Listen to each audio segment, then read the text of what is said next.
Okay, so I have a couple things here, and I'm going to pass these around. They're not going to make sense at first, but I will explain them.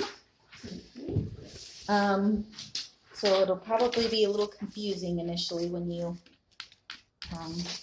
see it. And we'll start with this timeline. So I will explain that. And then we will go into the healing process, which I think is very important. In fact, it's probably the crux of things, and without knowing that, it's kind of hard to process other things. Okay, one more. So you should have 4 things. And I will try to get to all of these today. Okay? So, we're going to start with this timeline. So, historically, or understanding things historically, is important. So, and we've talked about this, where shame has developed, where thought forms sort of emerged, and how they propagated over time. So, the timeline for things has been basically dysfunction, control, separation, the I, right? I do what makes me happy, the shame. So all of that has been propagated over time. And it's created separation. So in 1995, there was the emergence of the internet. And what did that do? What do you guys think that did? Gave us easy access to a lot of information. Gave us easy access to a lot of information that became worldwide. So the World Wide Web. So prior to that, if you look at your lovely drawing that I made you, because I'm not an artist, outdated ideas, beliefs, and inequity. So faulty beliefs. And that is what people knew. So it was like word of mouth, right? That's what people believed to be true. A lot of it was religion.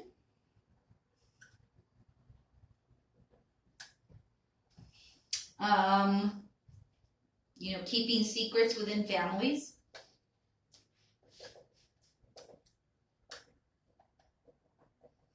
So it became the standard for how people functioned. So post-1995, this new emergence of information came out. But the question is, if this new information came out and new information emerged and we have access to it, then why are we not better? We actually appear to be in chaos. So I think most would agree if you look around, we're in chaos. Why do you think that is? So we have new information, yet we're in chaos. Because there's too much information and sometimes it's conflicting information. Exactly, yeah. There's a lot of information and it's conflicting information. So it's in conflict with pre-1995. And it's taken about 30 years for the egg to crack, so to speak. Right? So here's this information. It's out there. But I don't know that people know what to do with it. So it's not that people are ignorant. It's not that people don't want to know. It's that it hasn't been taught to them in an effective way by people who they trust or who have the skill or the knowledge to share that information in such a way that people understand it. Okay? So that's the history of it. So this here is the healing process. So it looks a little chaotic because it is chaotic. So you're born. There's a split in consciousness that takes place between birth and age 7. Usually happens before age 5. So you're born whole. So we get tainted, so to speak. We get tainted by this human experience. So we're socially conditioned. So we're basically fed a bunch of garbage by way of messages. And it's because our brain is in theta. Our brain is in theta between birth and age 7. So theta is the same brain wave as hypnotherapy. So we're constantly taking in information. We're like a sponge in regard to how to survive in this world. So we fragment. Our consciousness fragments. So it basically splits into 2.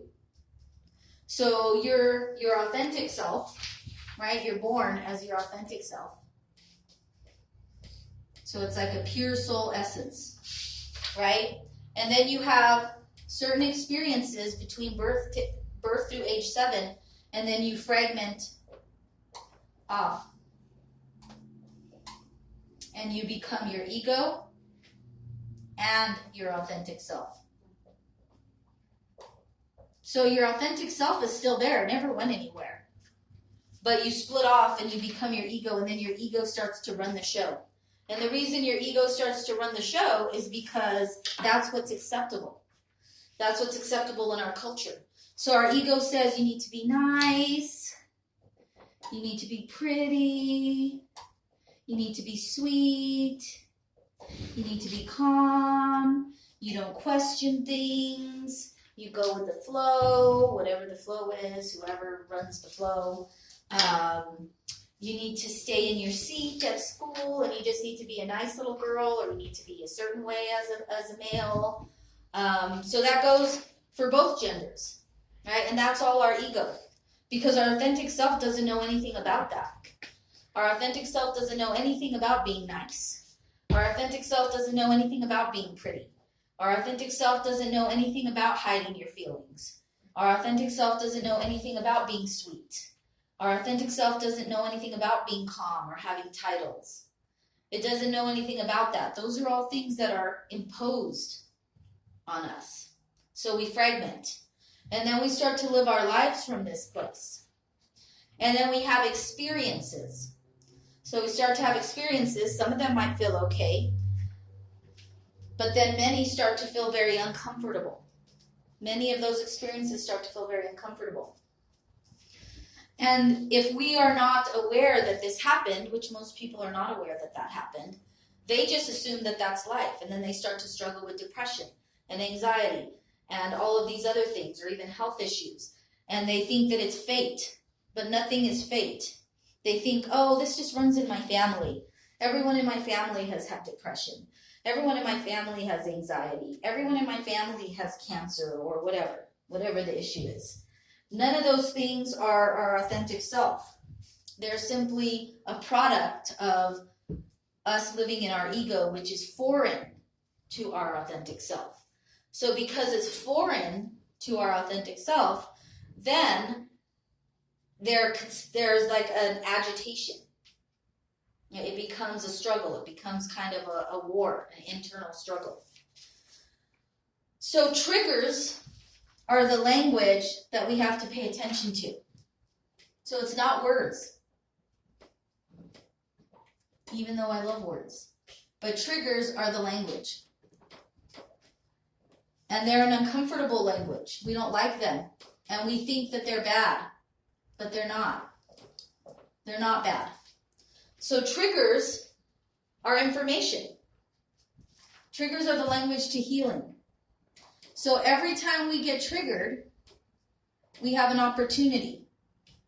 We have an opportunity to avoid those triggers, or we have an opportunity to look at those triggers as what they truly are, which is information.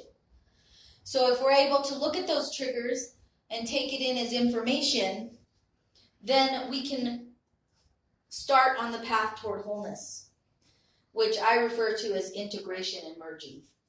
So integration and merging is basically returning to your authentic self. So you're merging the ego back with the authentic self. I can't say I truly know what that looks like. I mean, I can describe what that process is. I can sort of identify where I am personally in that process based on my choice. My choice is to integrate back to a state of wholeness. I certainly don't want to stay in a state of fragmentation because that's basically suffering. So why would we want to suffer more than we have to? But many people veer off this path because there's a choice and they choose to remain fragmented. And there's many reasons why people choose to remain fragmented. For starters, they fear rejection. Okay, if most people, if we're socially conditioned, right? If most people still believe these things because there's so much information, they don't know what's true and what's not true. And they are so out of touch with their own intuition that they're going to seek something outside of them to tell them what is true or not true. Then they're probably going to be led down dark alleys, as I refer to it. Because lots of people want to be a leader, but they have no idea what they're teaching, and they have no idea where they're leading people to. And so they lead people down dark alleys. And that's their ego. They're like, oh, I have all the answers from pre-1995.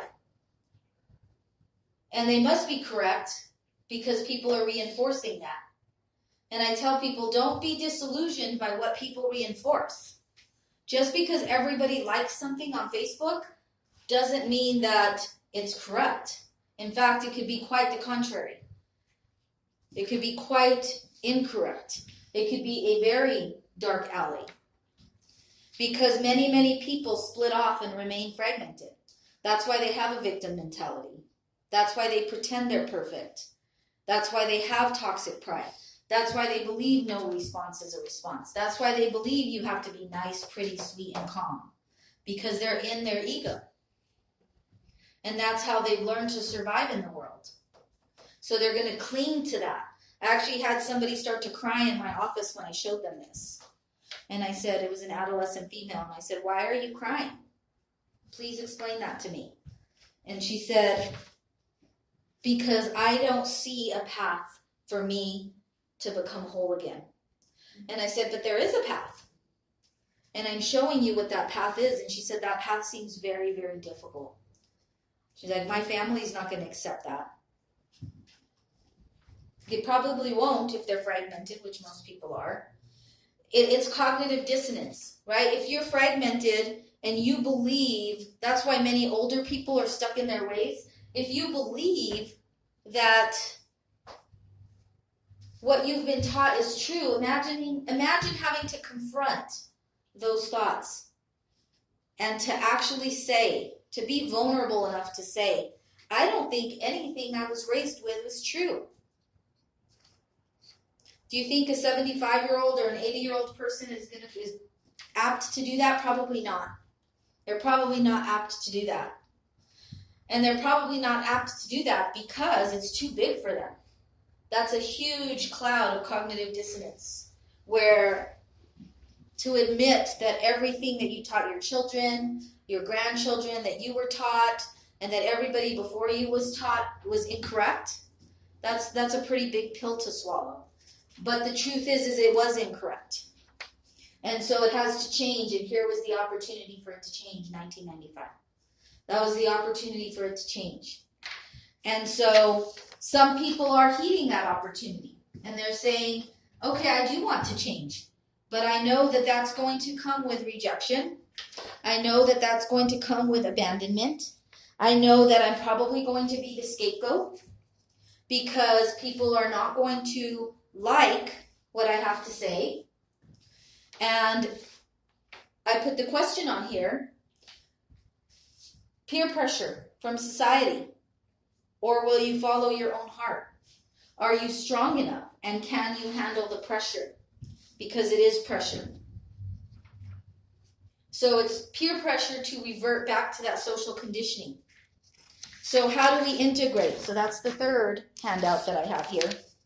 So we integrate by doing the things that are outlined here. So I drew a tree, and the tree represents two parts. So the top of the tree is the healed self. That's where you're whole, you're integrated. the bottom of the tree, the roots, are the past, social conditioning, and trauma. Because that fragmentation itself is the trauma. So when we split off, our ego helps us to cope with the trauma, right? That's the purpose of our ego. So our ego says, oh my gosh, I want to survive in this world. I better split off from my authentic self, and I better do these things. Because if I don't do these things, how am I going to survive in this world? So integration is a process that involves the merging of the fragmented self, consciousness, that splits into two and returns to its original state of wholeness.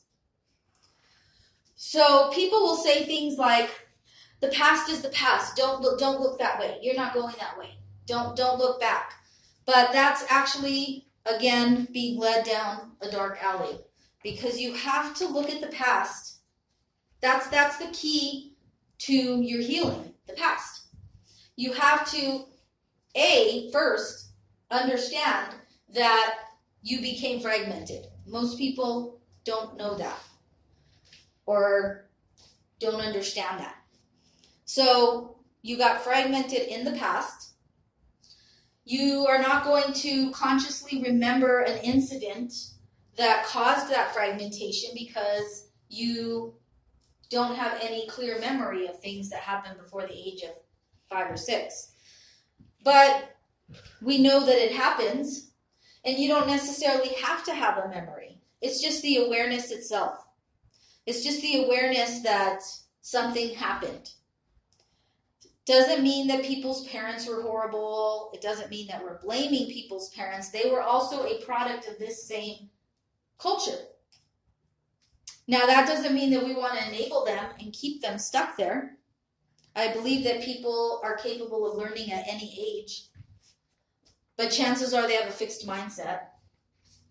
So the process of integrating can be long.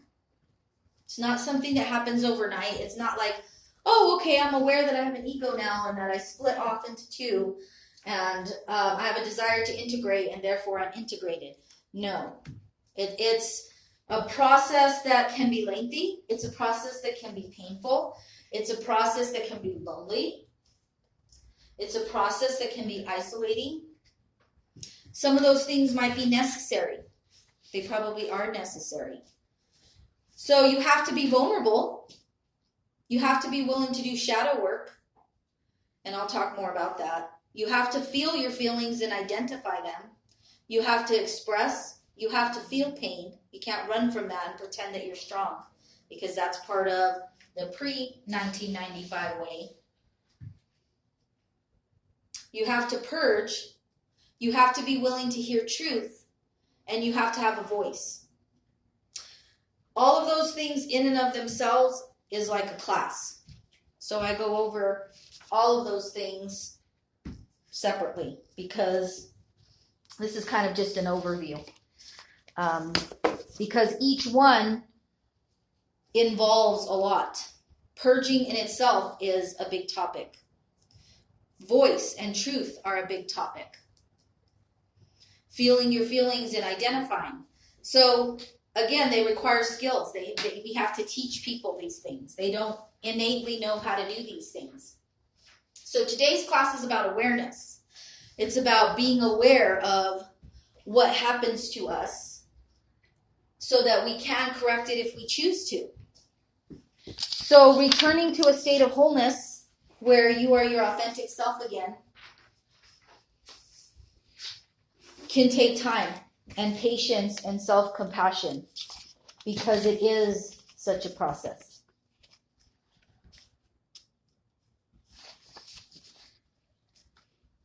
So again, many people have chosen to go down that fragmented path because it's a risk-reward analysis, right? Everybody has to do that for themselves. Everybody can make that choice. So if the risk is too great for them because they value likes on Facebook more, or they value being codependent and enmeshed with their family more, or they value staying in a relationship where they can pretend to be nice, pretty, sweet, and calm and, not create any conflict, because conflict is actually a good thing. It's not a bad thing. Even though people are sent here because they had a conflict that society views that they didn't handle that conflict well. Well, they're not going to handle that conflict well because they don't know how to handle that conflict well. And a lot of people don't know how to teach it either. So in order to handle conflict well, you have to have an awareness of what's going on. But you are going to get into conflict as part of integration. That is part of the process. You won't be free from conflict. So that's that risk-reward analysis. Some people are like, ew, no. I want to avoid conflict. I want to avoid getting fired from my job because I stand up for something that is unethical or not healthy. I want to stay in this relationship without creating any conflict with my family members or my partner's family members because I want them to see me a certain way, right? That's our ego. If we start to stand up to them and say, no, I really don't want to drink on a Friday night because I have these kids I need to raise. And they're like, oh, you're this, you're that, which I dealt with that, right? Because I didn't want to be nice, pretty, sweet, and calm. I had other plans, like to teach this class, to teach this information. We cannot teach what we do not do ourselves, because that would be a double standard and that would be inauthentic and it wouldn't be genuine and people wouldn't trust you. But given that I have taken this path, my hope is that people will trust me, because it hasn't been easy. I've gotten a lot of pushback, but it's a choice, because again, fate is not real. People like the word fate because then they get to be a victim, right? Isn't fate the perfect victim? It's like, oh, I have this illness. It's in my genes and I don't have to do anything about it. Doctor, take care of me. I don't have to put it forth any effort. That's a victim mentality. Or I, have my whole family's messed up, so I'm messed up too. Right? And then we just put it off as a victim. And we don't take any active steps to change that. We have to be the one to take active steps to change that. Everything is choice. That's what free will is choice. There is no fate. We choose everything. And people don't want to believe that. And they don't want to believe that because then they have to do something about it. They have to be the person to change it for themselves. It's so much easier to play victim, and people get a lot of attention for playing victim. If they did something in the past, let's say they got together with someone that was married and they just said, oh, they weren't happy and I'm going to make them happy. And then 10 years down the road, they say, oh, they were abusive. It's like, well, what was your role in that? You played a role in that. You thought, you have to look at where the shadow aspect. To me, it sounds like that person thought they were a savior. Oh, I'm going to go. His wife or her husband didn't know how to make them happy. I'm going to know how to make them happy. And then when you're hit with an experience or many experiences, like a ton of bricks, oh, it wasn't his wife. And I'm not a savior. And I can't make him happy by being nice, pretty, sweet, and calm. So it was me. I was disillusioned, right? And if they don't take responsibility for that because of their fragmentation, then they're just going to keep repeating those cycles. And chances are they'll do it again. And they'll think that if you tell them that you're the bad guy, that you're hating on them. You're not hating on them. You're giving them truth. That's part of their integration. If they choose to push away that truth, then they're saying, I'm not worth it. I don't want to integrate those parts of myself. How dare you give me that truth to integrate those parts of myself? I want to stay in a fragmented state because I'm making the choice to stay in a fragmented state, because I'm making the choice to be a victim, because I get more attention that way. And I get to post little cutesy things that aren't real, that make no sense, that are dichotomies. And people like it, and you get an addictive response, right? You get that dopamine hit. People like what I have to say. That must mean I'm a leader. It's like, no, you're leading people down dark alleys with misinformation without credentials to do so or even life experience. You're leading them further down into fragmented alleys. So that takes me into this next part, which is relationships. So this is just a brief thing, which I'll get a little more into. So I pose the question, do you want a partner or do you want a project? So when you're looking for a relationship, even friendships, doesn't matter what kind of relationship, primarily your intimate partner relationships though, you want to choose somebody who has a growth mindset because then it creates a low disparity. If you choose someone who has a closed mindset and you have a growth mindset and you think that they're going to change or you want to be so patient and wait for them, you might be waiting for a very, very long time, and that disparity may become very significant and prominent. And so is this connection when there's this disparity? Certainly not. That's not a connection. There's more of a connection here when two people have a growth mindset. Doesn't mean that you think exactly alike.